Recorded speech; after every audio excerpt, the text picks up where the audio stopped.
On behalf of the Gokhale Institute of Public Affairs, we extend to you all a cordial welcome to this celebration of the 150th birth year of Gopal Krishna Gokhale. Ours is a 70-year-old institution founded by Padma Bhushan Dr. D.V. Gundappa, Doyen of Kannada literature and eminent publicist who was active in public life for over 7 decades.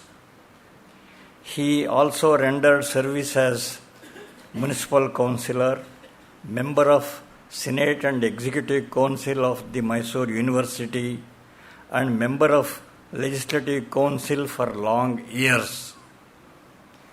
His rich writings continue to enjoy immense popularity even 4 decades after his demise in 1975. As our name itself suggests, we belong to the liberal lineage of Mahadev Govind Ranade, Gopal Krishna Gokhale, and V.S. Srinivasa Shastri. Srinivasa Shastri, in fact, actively provided guidance in shaping our activities in the early days. Other personages who evinced consistent interest in our pursuits included Sir M. Vishweshwaraya, Sri C. Rajagopalachari, and others.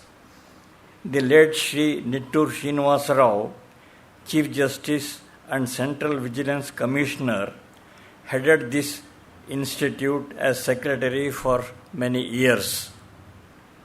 There is hardly need to explain why our founder Dr. D.V. Gundappa named this institution after Gokhale. Having been inspired by Dadabhai Nauroji and others, D.V. Gundappa regarded public work as a tapasya undergirded by conscientious study and objectivity, impartiality, and a constructive approach. These qualities were displayed by Gokhale in an extraordinary measure in his work in various capacities such as member of Imperial Council, chairman of Pune Municipality, evidence before various royal commissions, and so on. We shall be hearing more about Gokhale today and on ensuing days. It is well known that Mahatma Gandhi regarded Gokhale as his political guru. The portrait of Gokhale you are seeing before you here was unveiled by Mahatma Gandhi at the condolence meeting organized by D.V. Gundappa at Bengaluru on 8th May 1915, soon after Gokhale's demise. Thus, it was 100 years ago that the seeds for commemorating the liberal legacy of Gokhale were implanted in the mind of D.V. Gundappa. After some aborted efforts, the Gokhale Institute was founded in its present form in 1945 and has functioned actively and continuously for the last 7 decades. Within a few months of the launch, in July 1946, Dr. Hridayanath Kunzru, then President of the Servants of India Society founded by Gokhale, was kind enough to visit us and bless our effort. Over the years, numerous eminent people have addressed meetings from this platform, including M.R. Jayakar, the great liberalist, Nani Palkiwala, Jaiprakash Narayan, Meenu Masani, R. Venkatraman, T. N. Sheshan, Soli Sorabji, and countless others. We are fortunate to have amidst us Honorable Justice Dr. S. Rajendra Babu to preside over today's function and inaugurate this series of events.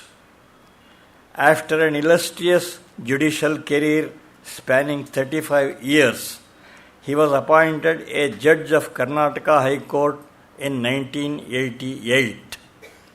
It happens that his mentor, Justice E.S. Venkatramaiah too, was actively associated with this institute for many years, almost till his end.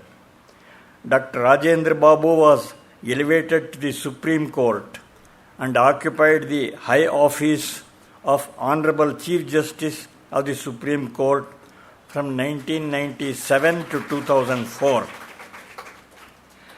He delivered many landmark judgments covering such important issues as Muslim women's rights, the Jayalalitha case, disinvestment, terrorism, and so on. He has participated in several international seminars. He has delivered thought-provoking lectures in various universities and other forums on topics of much social relevance, such as ethical aspects of medical research, corporate governance, and so on. Dr. Rajendra Babu has been chair professor in National Law School of India University, has taught human rights, taxation, and other subjects, and has guided doctoral and postdoctoral students. He has been conferred with the degree of Doctor of Laws, LLD, by Karnataka University. He has for years been active in various social causes such as International Nursing Services Association and so on. I extend a most cordial welcome to Justice S. Rajendra Babu. We of this institute are delighted that the special sesquicentennial lecture on Gokhale is being delivered by none other than Dr. Sunil Gokhale, great-grandson of Gopal Krishna Gokhale. Though a practicing advocate based in Pune, Dr. Gokhale is indeed multidimensional. In addition to law, he has a doctorate in physics and a diploma in journalism. In the legal field, he has specialized in transfer of wealth, company affairs, cyber laws, medical laws, family laws, and intellectual property rights. As a trainer in these areas, he is much in demand. He acts as a resource person to various university faculties and has himself evolved many modules for banking, internet services, and other needs, and has won awards from university for his technical expertise. He has contributed articles and regular columns to popular periodicals. He has produced educational cassettes and has written screenplays and dialogues for films. We thus have a very versatile person in Dr. Sunil Gokhale. I extend our warmest welcome to Dr. Sunil Gokhale. We are happy to see many distinguished personages in the audience. Let me extend in particular a respectful welcome to Justice K.S. Puttaswamy, who has been a friend, philosopher, and guide to this institution. Before proceeding to the inaugural address by this evening's President Justice Rajendra Babu, I request the honored guests to light the ceremonial lamp, which is a symbol of knowledge, and then release a booklet on Gokhale prepared for this occasion. Please.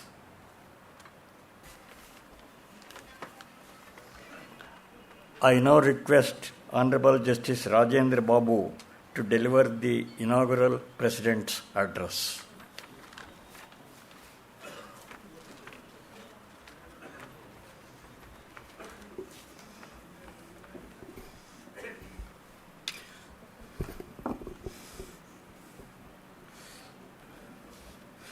Good evening to all of you.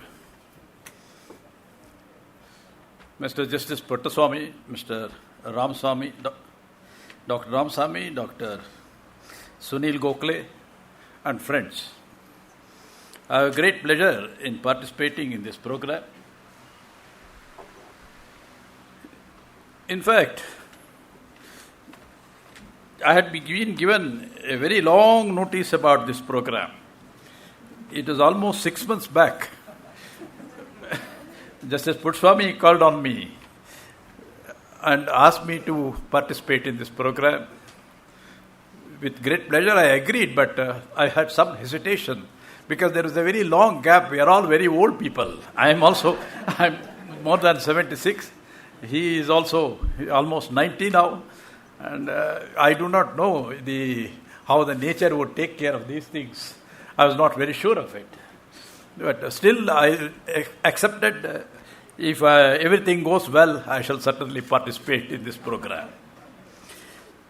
First of all, I had great pleasure in releasing the booklet on Gopal Krishna Gokhale. In fact, in 1949, when I was studying in the middle school classes, I had come across a book written in Kannada by Dr. G. Gundappa. It was a biography of Gopal Krishna Gokhale. It was one of the finest biographies I have come across. Later on, I searched for that book. I had lost that book. It was not with me. It was, in fact, my brother's textbook in the middle school.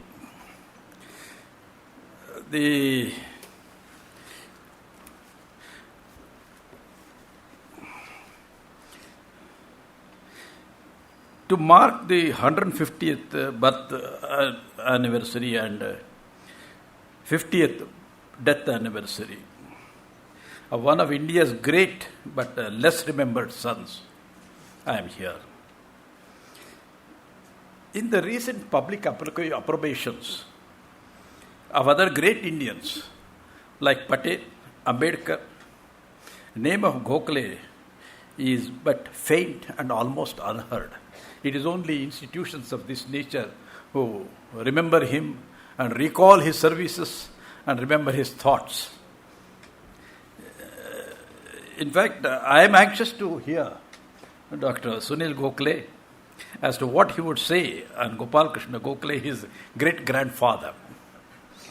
But there cannot be any doubt about the immense influence he had on the freedom struggle that went on in India. If you recall the history, there are two stages so far as the freedom struggle was concerned. Up to 1857, the fight was against the company rule, the East India Company. After 1857, against the British Raj, the roles differed thereafter. See, many of the leaders were born after 1857. Those were the leaders who became leaders in the freedom struggle. Their approach to the problem was different. While Lokmanya Tilak had militant view against the British rule, and he wanted to throw away the Britishers and occupy the seat of government. Direct action, that was what he felt. So though contemporary of Gokhale, Gokhale took a different view, that his would be more one of logic, reason and persuasion rather than this direct action. He did not adhere to the idea of his political disciple, Mahatma Gandhi. Mahatma Gandhi thought of having this passive resistance, or what we shall call civil disobedience. Gokhale felt that this kind of passive resistance, if we start in having it will become a kind of habit with people to disobey the government.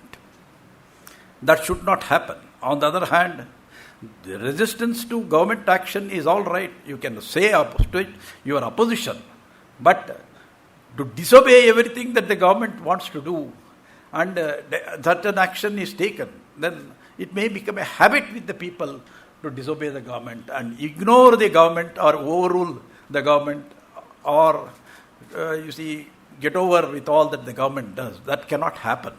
In fact, if there has to be an ordered, systematic constitutional rule, the best way is debate, the exchange of views, persuasion by logic. That was the best method. He adopted that. When he was elected to the Imperial Legislative Assembly, his speeches made there, particularly on budget, are remarkable. Lord Curzon, in fact, pointed out once that, the logic with which he put his arguments, he was beaten many times hollow.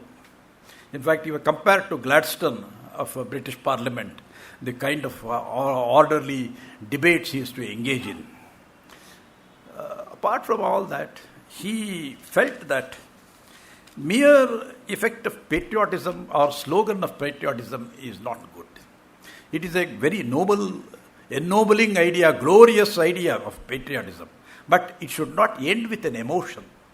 It should also result in some kind of constructive work. That was how he thought there should be at least formation of the Servants of India Society.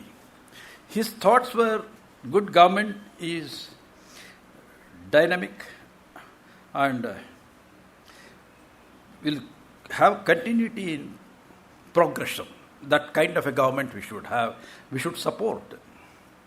And to work for material and moral improvement of the people. 3, share the participation of people in the government. It is with that objective he started Servants of India Society. In that society he has been very successful. Many great persons were members of that, but the two great leaders, the one was the father of the nation, our nation. The other was the father of the other nation, Pakistan, Muhammad Ali Jinnah. In those days when it was not very popular to have Hindu-Muslim unity, it was Gokhale who first start of Hindu-Muslim unity, he put forth those ideas. That was why Jinnah called him, he stated that he would like to become Muslim Gokhale. But neither, these great tributes paid by Mahatma Gandhi as his political guru, nor Muhammad Ali Jinnah's attribute that he should have become a Muslim Gokhale would not elevate him to the popularity which other leaders acquired, because Gokhale was of a different caliber, different attitude altogether. His was reasoned logic. He was a student of mathematics, he was a professor of mathematics. So naturally he would have wanted everything in an orderly way, systematic way it should be done, not merely carried away by emotion. In that context he could not become a popular leader. Popularity was acquired by Pandit Nehru and Mahatma Gandhi in the Congress, and that continued even thereafter when they formed the government. The present government also, it has its own views about nationalism and whether they participated in the nationalist movement or not. In fact, they would like to give tributes to certain selected leaders. And this way, certain high-profile functions are held in respect of persons like Patel and Ambedkar, but not Gokhale. It was never thought in that manner. I do not know why this kind of discrimination is being done by the governments. In fact, it is indeed in fitness of things that Gokhale is thought of by this institute, in whose name this institution has been started, and celebrate the two events, 150th birth anniversary and 50th death anniversary together, in the form of delivering his message by at least 3 days by 3 different persons. 2 lectures are to be given by my junior colleagues in the High Court or in the Supreme Court, and 1 by another professor, by a political professor. professor of political science, on Gokhale's legacy. So in fact, I am reminded of Dr. Sunil Gokhale's beautiful write-up in the internet on Gokhale's legacy. He has written excellent analysis he has made. In fact, those who are in touch with that need not hear me at all. In fact, tributes to Gokhale by speeches is not required at all. His thoughts are so well-founded, so well-known, and those have to be respected. More than anything, his thoughts have been rooted in our constitution, like secularism, democracy, rule of law. These ideas have all been embedded in the constitution itself. If we can think an orderly working of the constitution, we must remember Gokhale.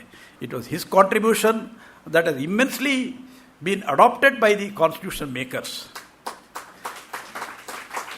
Indeed, Chagla, while speaking about Gokhale, while speaking about Ranade, he said that Ranade was heralded the liberalism and renaissance in India.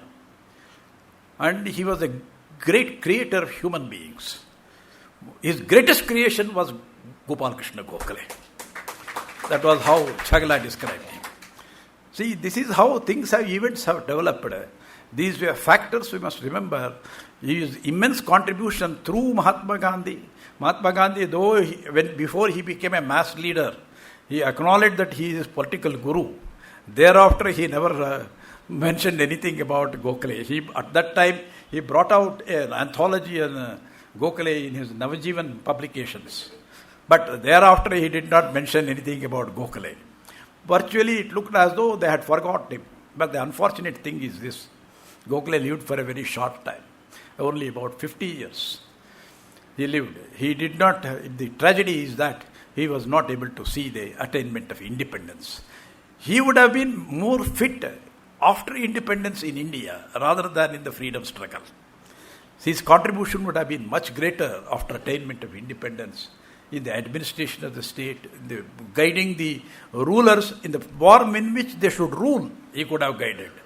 I think if we adopt the ideals of Gokhale, progress can be much better made, and we can also have better values in life. And I think speeches by themselves will not carry us far. We have to read, we have to think and rethink. Particularly, Gokhale said that it is not enough to know about a thing. You must study the aspect, the realities of the society, and then project your ideas.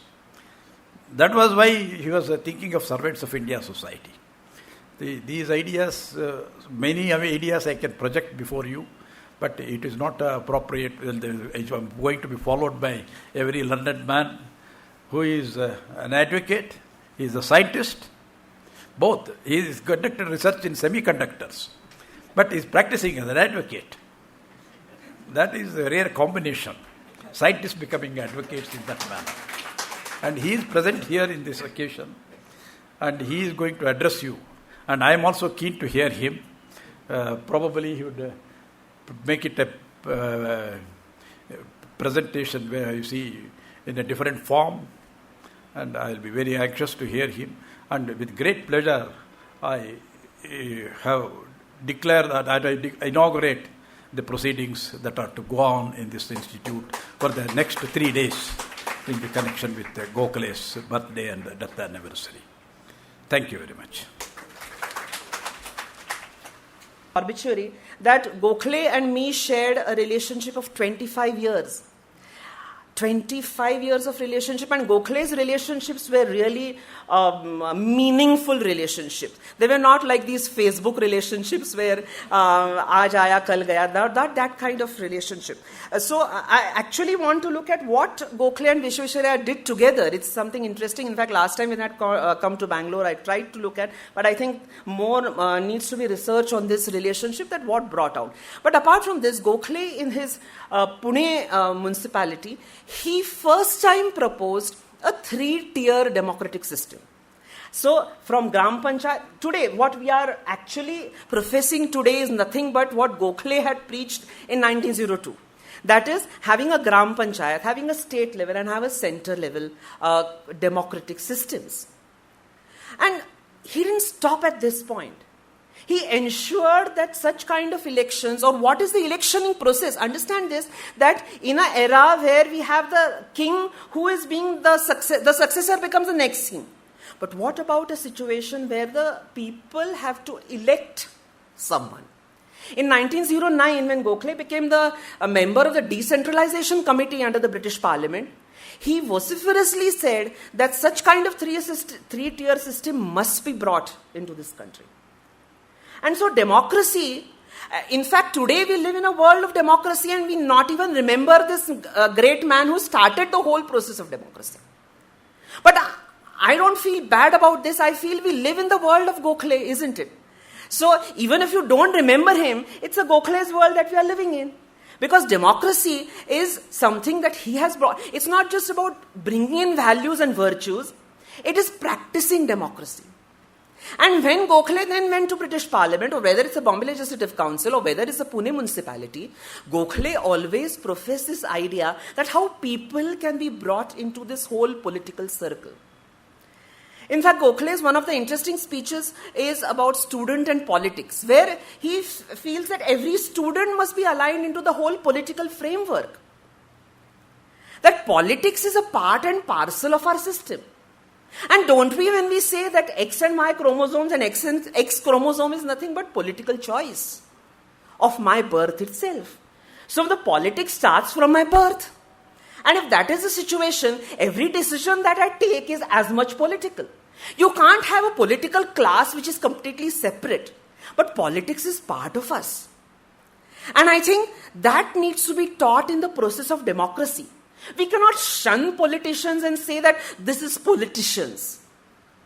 The kind of Arnab Goswami talk where he says, politicians must be debarred, politicians are doing this. But where are these politicians coming from? It's you and me who are the political parties or political people.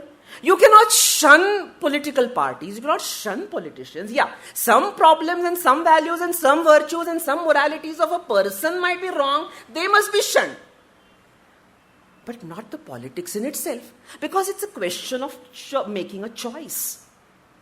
And in democracy, Gokhale then proposed that in democracy, the whole virtue lies in making such choices. And these choices are about informed decisions. You cannot decide on mere advertisements. You cannot decide on mere propaganda. Do we have the action with the propaganda? Do we have the action with the advertisement? Or are you instilling that kind of command on your actions? It's something to be thought about. It should be a thought-oriented process. And that's why he came up with the whole idea of right to education. I will move into right to education in a moment. So education becomes the base of all this.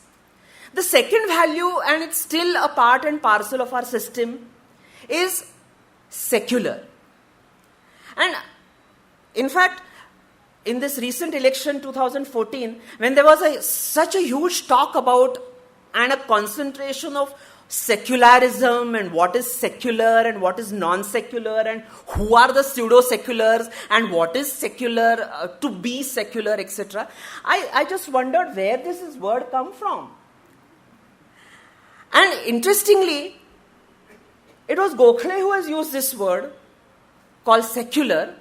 Have a look at it, it's on the net, available on the net. It's a 1902 speech given in Fergusson College, Farewell to Fergusson College, where Gokhale says that every institute in India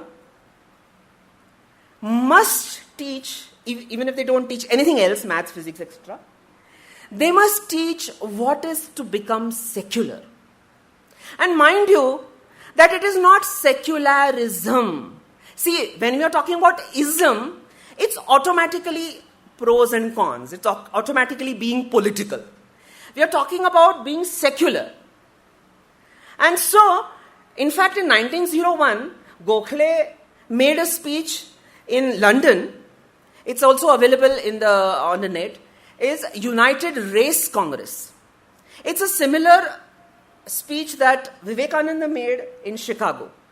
In fact, it is interesting to know that the Rashtriya Swayamsevak Sangh has suddenly adopted, or suddenly in the sense, since Vivekananda wears orange robes, they have made him in the Hindu icon. But Vivekananda started with my brothers and sisters, which is as much secular. He didn't say that my Hindus and my Muslims and my Christians and my Brahmins and my this and that. So the way you spoke, it speaks about being secular. And in 1901, when Gokhale made this London speech, it was the first time that Gokhale mentioned what our current Prime Minister mentioned in the Parliament recently, the word called as unity in diversity. This word, this phrase is being used by Gokhale in 1901 speech, where he says that the whole foundation of India is being plural, is being of different religions, caste, creed, language, and that's how we live. And it's no meaning in dividing people on whether it's language, I know that in South India the whole language issue is such a big issue. But it's no meaning adding a political fervor to this language. Finally, you and me are Indians. And that's where the whole idea of being secular. And in India, I think today, we don't need any isms of this kind, which is secularism, communalism, this ism, that ism. I think the only ism that in India that we require today is patriotism. This is the only ism that can stand. That what is good for the nation and what is bad for the nation. What is sat for the nation, what is asat for the nation. Only that could be possibly debated. And it cannot be debated that whether secularism should stay or not. We have to be secular. The whole secular bit has to be there. And I think Gokhale's foundation lay on this secular idea. In fact, Mahatma Gandhi, by the way, people think that Mahatma Gandhi and Gokhale, if people have, the last reference of Gandhi Gokhale is possibly the film that you saw on Gandhi by Richard Attenborough. And there you see that Gandhi comes to India and Gokhale says, yeah, move around India and see India, etc., etc. You feel that it's a 2-hour meeting. It's not a 2-hour meeting. Gokhale Gandhi met in 12th October 1896. So it's a 30-year association. It's a tana, mana, dhana, which Gokhale gave to this relationship. And in fact, it's a whole chapter on Gokhale Gandhi, which I don't want to discuss, in the sense that it will in itself be a separate topic. But Gokhale, in Gandhi, in his book, which is called My Guru Gokhale, which is available through the Navjivan Prakashan, have a look at what he has written about Gokhale. And one of the anecdotes that he has written is that once a Hindu sannyasi came to Gokhale and he said that you are a big stalwart guy and you are the congressman and you are this national leader, etc., etc. Why don't you declare that Muslim is a minor religion? And Gokhale then answered that if this is how Hindus are, then I don't want to be a Hindu. I think the whole idea of leaving behind religion, and that's what Justice Ranade practiced and Gokhale too practiced, is you have to leave behind religion in your homes. You can practice the identity of being of a particular religion, the identity of being of a particular caste, the identity of being of a particular creed, identity of being of a particular, this identity politics that has emerged over the last 20 years or 25 years, that needs to be left in your homes. When you come out of your homes, you are Indian. You are a part of this country. You have to think of this. And in fact, the whole reason why Gokhale had a fight, one of the squabbles with Tilak was that the Ganeshotsav should not be brought onto the streets. Because religion cannot be brought on the streets. Religion is an individual practice. I don't come and ask you that whether you have done this, whether you have done Sandhya or not, whether you have a thread ceremony or not. Who am I to ask you this? Aren't you a human? Aren't you as much an Indian as I am? And you don't have to doubt this Indianness every time. And that's the problem with the last, in fact, 2 to 3 years. We have started doubting the whole issue of Indianness. And that's something which needs a big botheration.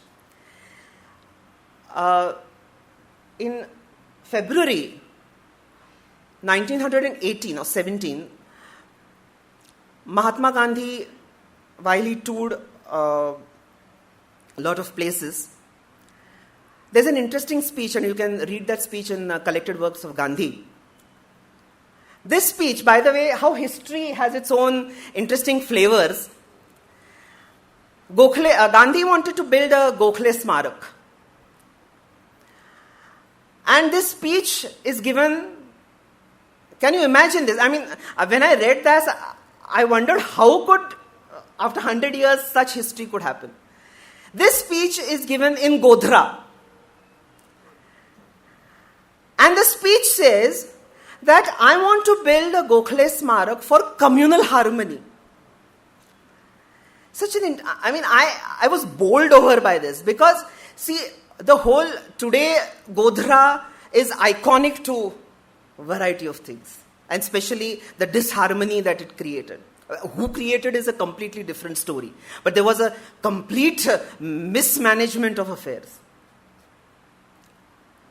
And in fact, one of my things that I would be doing as part of my 150th birth centenary year is to build this Smarak in Godhra,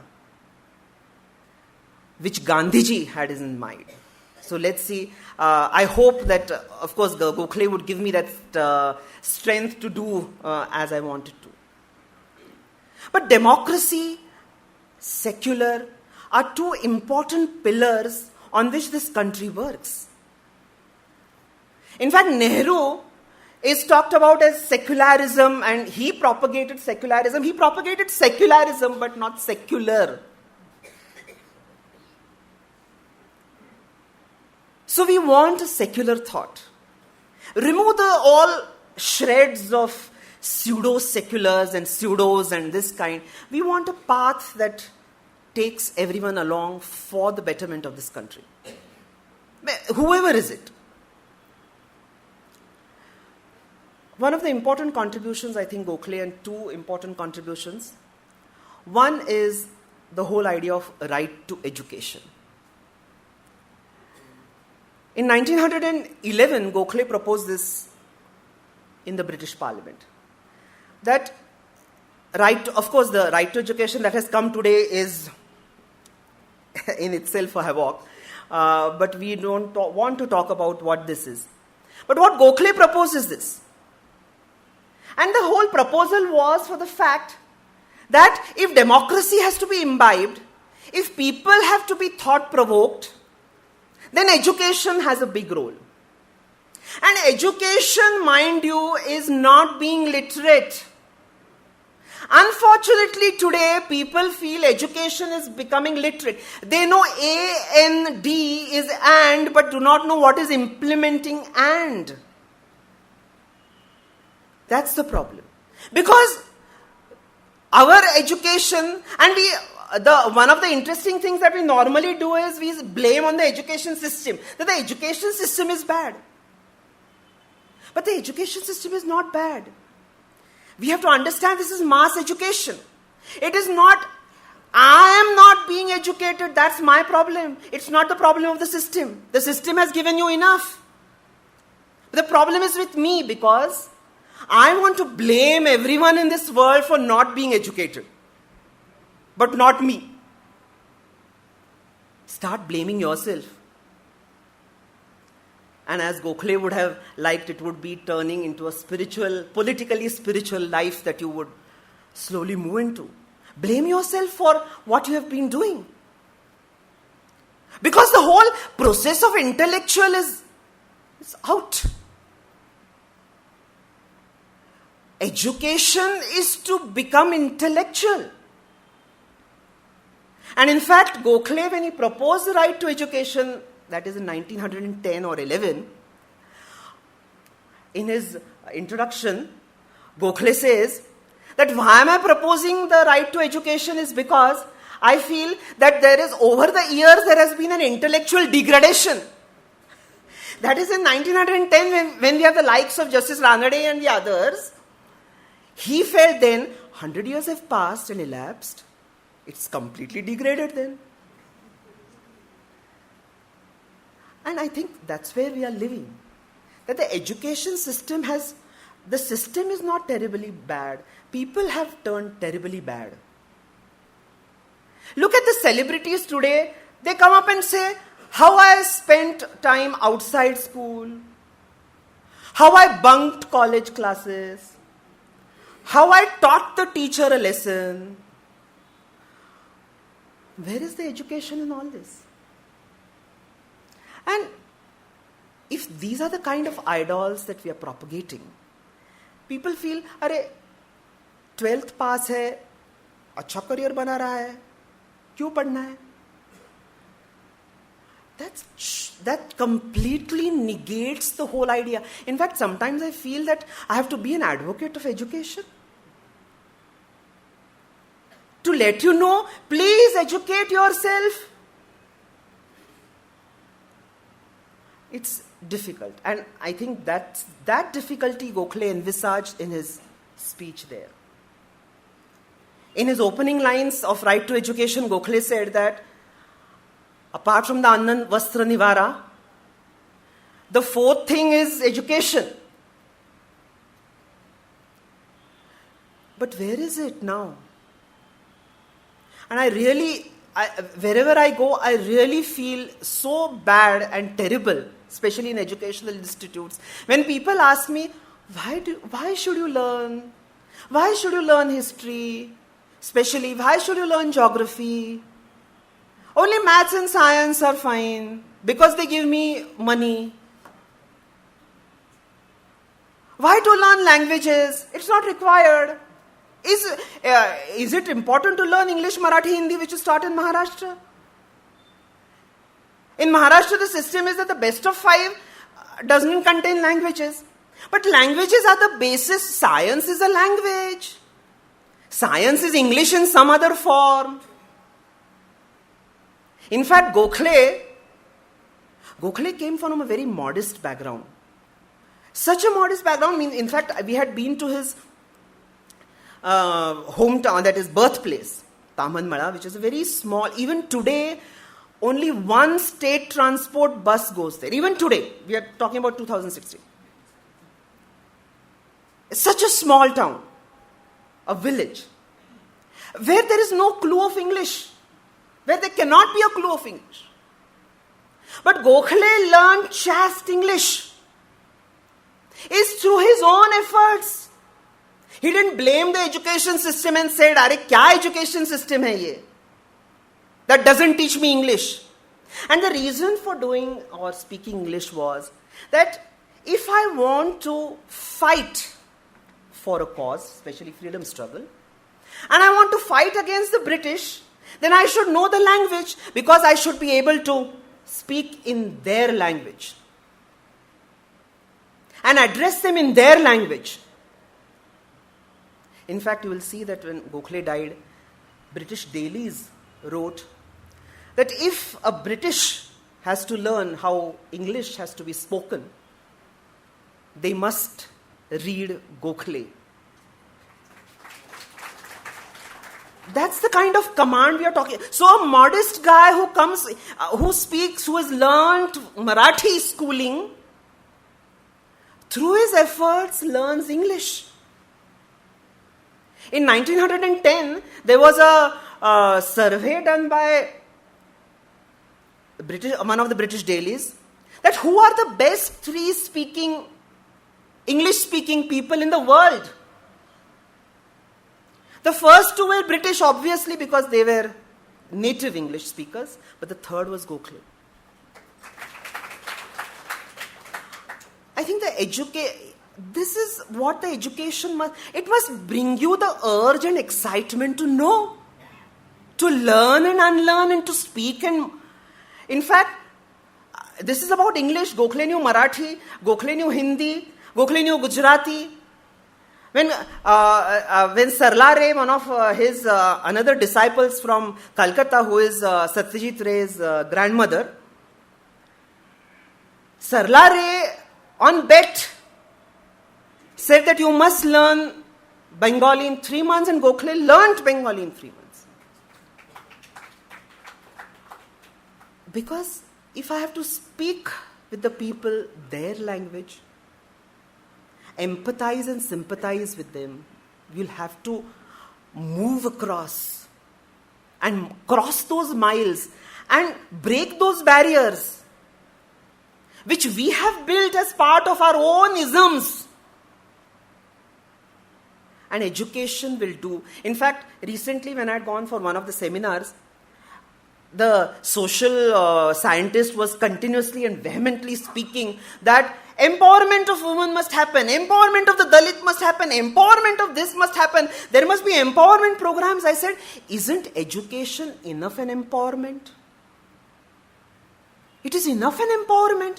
But today we seldom realize that it's enough an empowerment. We feel education must give you job. But education does not mean job, it means being educated. And Gokhale realized that when he proposed the right to education. And in his right to education bill, Gokhale said that every Indian in this country, whether it's male, female, so it's the first time in fact we see that it's no discrimination of what caste, creed, religion a person belongs to, whether he is of this gender or that gender, he must be educated.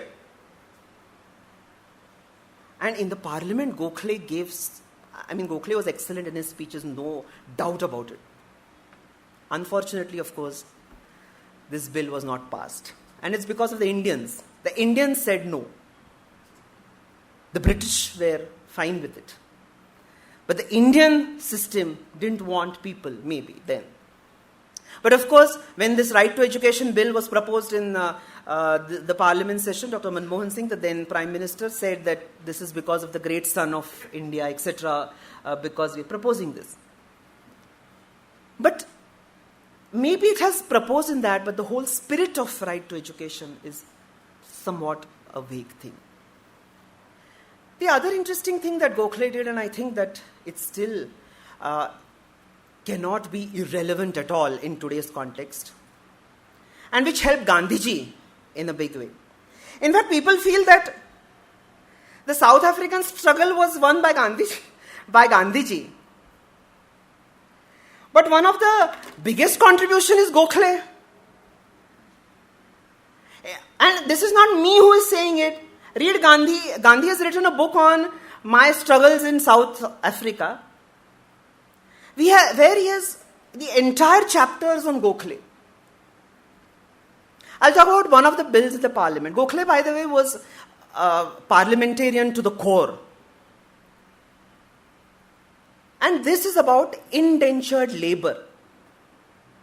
What is this indentured labor? This indentured labor is where the employer is a foreigner, like we have today in IT companies. That the employer is the foreigner, but the employees are Indians. In such a situation, Gokhale proposed that this is nothing but slavery, because this is exploitation of different kinds, whether it's sexual, racial, variety of exploitations. And South Africa, the whole problem was that about racial discrimination for Indians who were employed by the British there. Interestingly, the interesting point that I want to make out, first interesting point is this, that is the first time, and it was Gokhale who did it, that a person who leaves India is acknowledged as Indian. Remember this, that we said Pardesi, foreigner. Once the person leaves, in fact, you will see that in those times when the son used to leave the homes, they used to say, wo Pardesi ho gaya. Today, everyone sends their sons and daughters to America. feeling happy about this whole, living in the whole racial discrimination world. But to acknowledge and call a person who leaves home as Indian as much as I am an Indian is a big thing. And so to understand the problems of a person who is in the foreign country, that he is an Indian and there are his rights in the foreign country, and I as a person who is living in India has to do something for that, is a big achievement. Today we give them a status of NRI, non-resident Indians. But who gave this non-resident Indian status is Gokhale. And that's why he proposed that those people who are living there are as much Indians. And that's why South African problem became an Indian problem. Otherwise, South Africa, where is South Africa? Today it's nice to fly to South Africa, but then, where people didn't know where this South Africa was, where Gokhale proposed a bill called Natal Indentured Labour Bill and said that the Indians living in South Africa have the rights and they should not be racially discriminated. And that's why Gandhi in his book has also said that if Gokhale, understand this, that when you do all this strikes, the non-cooperative, the Gandhi means of satyagraha movements, we have to understand that there has to be a legal framework. When I say I want to take out a morcha and ask for some rights, what are those rights I am asking for? Those are given by the legal system itself. And Gokhale then built up that legal framework which Gandhi could use for asking something from the South Africans, that we want this right. In fact, Gandhi, coming back of Gandhi for 100 years, I think last year we celebrated that. I was invited to Bombay by the Gandhi groups. Some interesting thing that happened is that they had enacted a Gandhi and a Kasturba who came by a steamboat in Gateway of India, like Gandhi came then.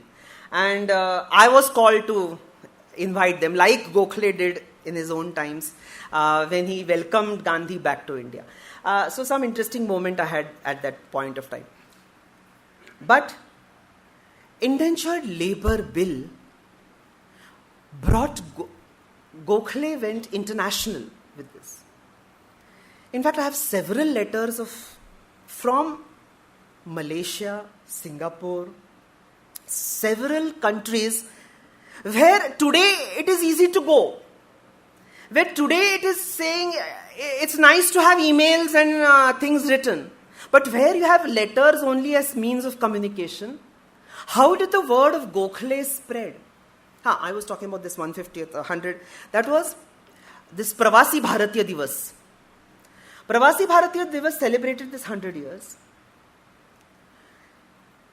There were 2-day sessions. The session 2 was on Girmityars. What is this Girmityar? Girmityar is indentured labor. Gandhiji was called the first Girmityar. Of course, he was not the first Girmityar. There were several Girmityars. But Gandhiji being Gandhiji, he is always the first Girmityar. So, the first Girmityar. These, I wrote to them that you must call Gokhale for this. But of course, this is the government's lookout, not to call me or possibly not to adhere to, but I felt that even today this issue is as much relevant. An issue that was raked up, and as you see, that there are several Indians who face racial discriminations. You'll see on Facebook and several other social media where the whole people who go there face so much discrimination. Gokhale wanted to end this. And that's why this bill. In fact, there's a Gokhale Hall in Mauritius for the same reason. It is not built by any of the family members of Gokhale, nor we have any link with Mauritius. It is built by the people, the indentured labor there, who felt that Gokhale had contributed. There is a Gokhale school in Fiji Islands for the same purpose. And so, indentured labor brought Gokhale to a big fore. Gokhale, the seditious bill, Gokhale proposed this whole sedition bill that was proposed in 1905, etc. And I come to this point of nationalism and anti-nationalism, which is being continuously discussed.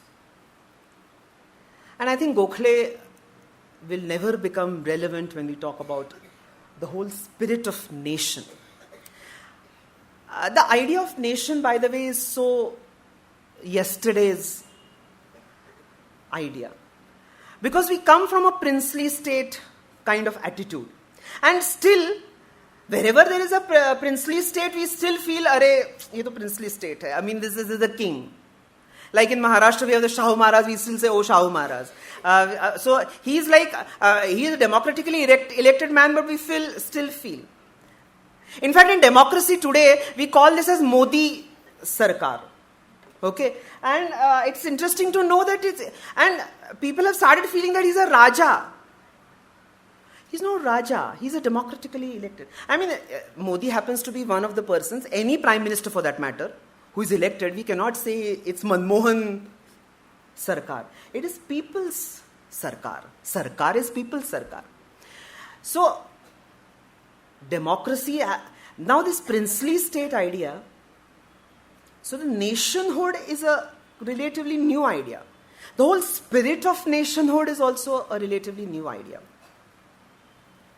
And now the importance of Gokhale lies in this fact. In 1905, Gokhale started this Servants of India Society.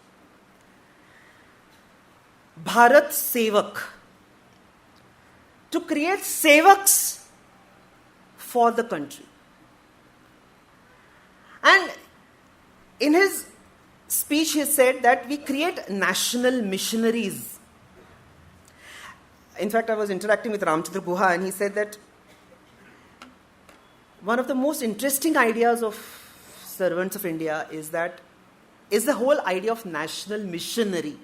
Because missionary is usually associated with Christian missionary. The whole religion aspect comes into the play.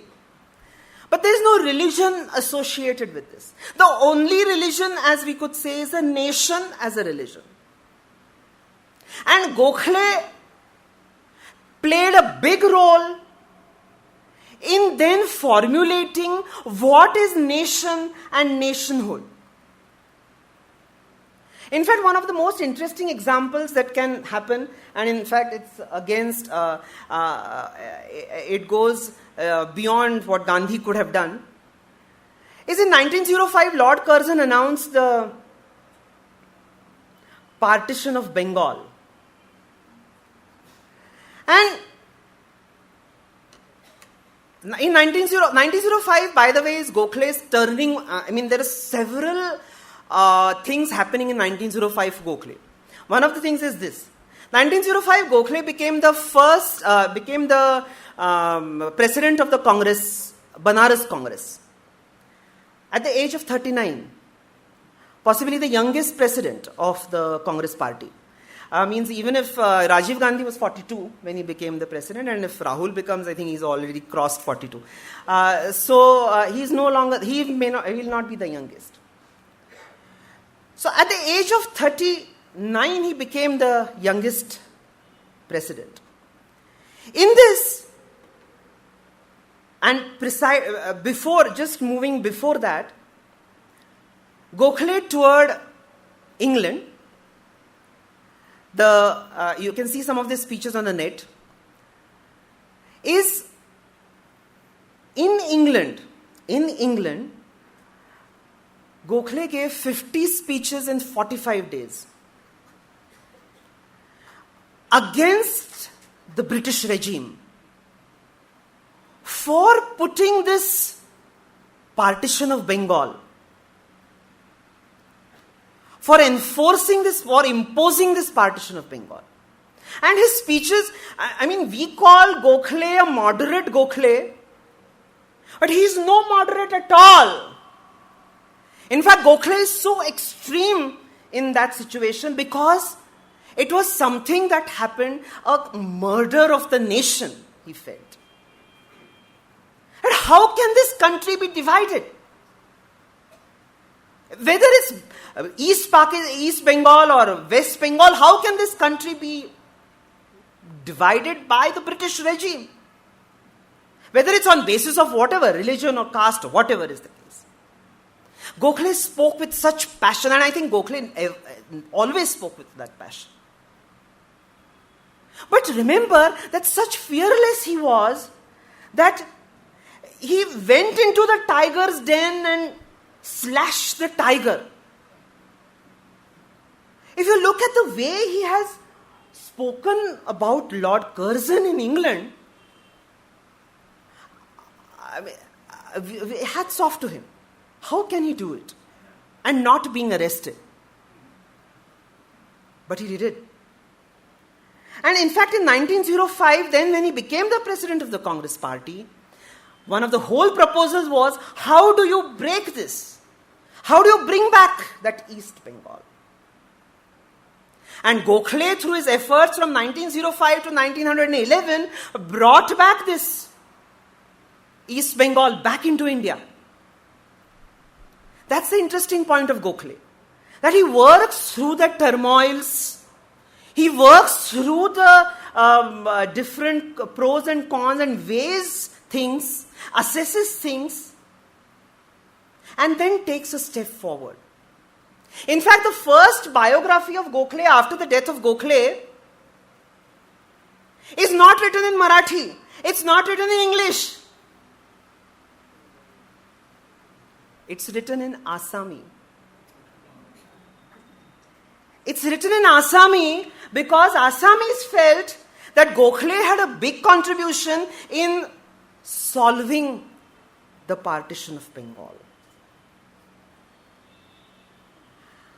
This contribution of Gokhale is completely not known at all. And I think this is where Gokhale, as a guru, contributed in a big way than what the Shishya could possibly.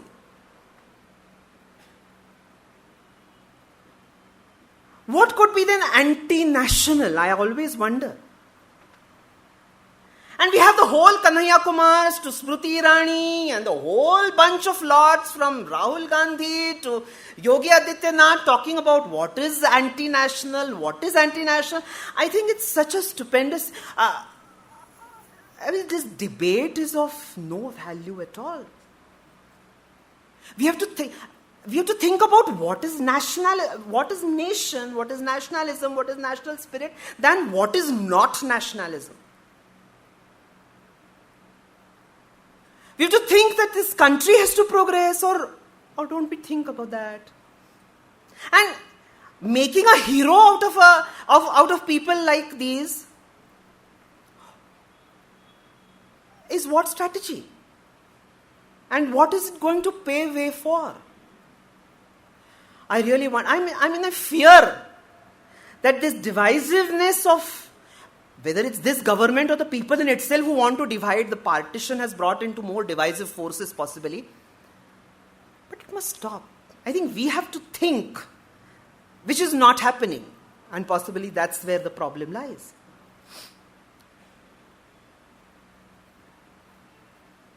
Gokhale, if you look at Gokhale's Shishyas, the disciples of Gokhale, in itself institutions. Everyone knows of Barrister Gandhi, or Barrister Jinnah. And yes, he wanted to become a Muslim Gokhale, and I thought that it was as superficial possibly that you want to say because Gokhale being Gokhale and then a big leader, you always say, I want to become him. But the whole Jinnah Gokhale chemistry is an interesting chemistry because both were parliamentarians. And in fact, this Natal Indentured Labour Bill that I talked about, This was proposed by Gokhale and seconded by none other than Jinnah, which was used by Gandhi. See how history in itself is a wonderful set of things.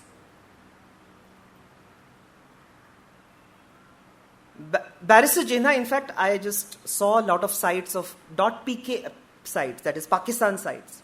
And the films that are made by Jinnah and on Jinnah and the films and series or serials that have been made on Jinnah have Gokhale as one of the characters. So it means they had some contributions.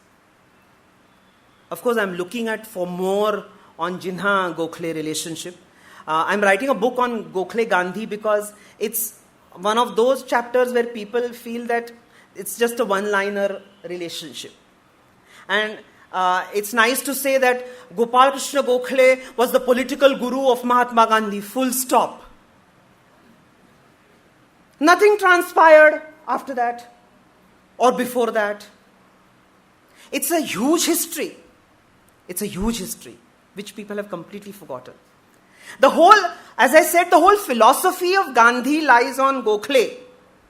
And, sir, I would like to correct you that it's wrong to say that Gandhi never, it's wrong. In fact, the last thing that Gandhi wrote, I know of an introduction letter written to Srinivas Shastri's book, where in 1947, when Gandhi was a big hero, he said that what I'm carrying out is Gokhale's work. At that peak point also. In my own capacity, jo mujh mein ban paya, I am doing what Gokhale proposed. The other person, the other disciple of Gokhale, who is again an institution in itself, who won the Bharat Ratna this year, is Madan Mohan Malviya. The other disciple of Gokhale, who is an old institution in itself, is Srinivas Shastri. In fact, when Gandhi came back to India, who looked after the South African problem? Gandhi never went back to South Africa to look into South Africa. He was in India and following the whole Indian struggle. We never hear of Gandhi going back to South Africa to resolve the South African problem. But Gandhi's always start is South African. But what happened after that? Who resolved it? And it is nothing but Srinivas Shastri who did it. And there is a Shastri college in Africa, South Africa, for his contribution. Some of the lady disciples of Gokhale, Dr. Annie Besant, Sarojini Naidu, Sister Nivedita, Sarla Ray. In Calcutta, there is a school called Gokhale Memorial School built by Sarla Ray in 1918, which will be completing its 100 years. Let me end by saying that one of the interesting things of Gokhale-Gandhi relationship, and I always look at this, that in Gandhi's life there were two Brahmins. And one is Gokhale and the other the murderer. I think even if I'm a devout Hindu and say what is Sat and what is Asat, then the Sat is always the Gokhale positive path. Gokhale, and we don't need, I feel from the bottom of my heart that I don't need a murderer to be an ideal or idol for Akhanda Bharat. Gokhale is enough an idol because he fought and got back East Bengal. We don't need such kind of idols at all. Lokmanya Tilak, who is always referred to as, and I have not spoken a word of Lokmanya Tilak, so it will be wrong on my part and Tilak's part also. That Gokhale, Tilak used to be called as भारताच्या असंतोषाचे जनक, भारत के असंतोष के जनक is Tilak, because the political unrest, okay, the person who started the political unrest. So then that asantosh was required. Then that asantosh was really one of the things that took forward the whole idea of freedom struggle. But I think today we don't require it. Today we require sustained development. Today we want spiritualized politics. Today we want good development. Today we want peaceful mind. And I think if somebody can become the Santosha se Janak, the person who can keep us peace and harmony, is Gokhale. And I hope that we all discover Gokhale, read Gokhale, imbibe Gokhale, and discover Gokhale. You will love this country. Thank you.